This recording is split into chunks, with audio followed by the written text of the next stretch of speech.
For many renters across Florida, the numbers just aren't adding up. And now a new national study is putting a spotlight on just how tough it's become to afford a place to live. 10 Tampa Bay News reporter Eric Glasser shows you how rising costs and limited protections are leaving some renters feeling stuck. Well, it's a moment that too many renters are all too familiar with these days, opening that lease renewal and wondering how much higher it may go.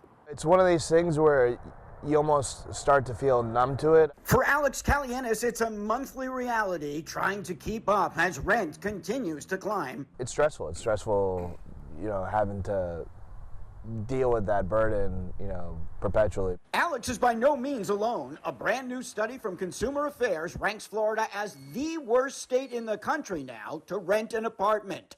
A combination of some of the highest rental rates in the nation and salaries that have not kept up. What we should really be concerned about is not necessarily the price itself, but how much of my income that price is taking up. USF economist Michael Snipes says Florida also lacks safeguards, no limits on application fees, no statewide controls on rent increases, and fewer protections against eviction.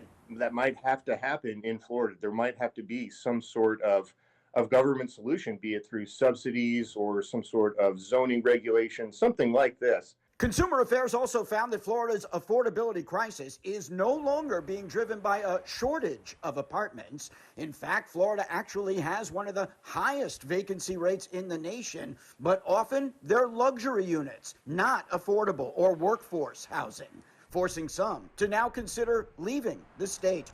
I've contemplated moving out for sure. You hear the housing prices or the rental prices in other states, and your mind is blown that people are paying so little, to live comfortably, so to speak. Experts say until more affordable rental units hit the market and salaries catch up with rising costs, Florida renters can expect to continue to feel the squeeze. In Tampa, Eric Glasser, 10 Tampa Bay News. According to the financial website Smart Asset, Tampa has actually seen rental prices decline by about 1.5% since last year, but they're still about 37% higher than they were just 5 years ago. The U.S. Department of Housing and Urban Development defines affordable housing as costing no more than 30% of a household's income.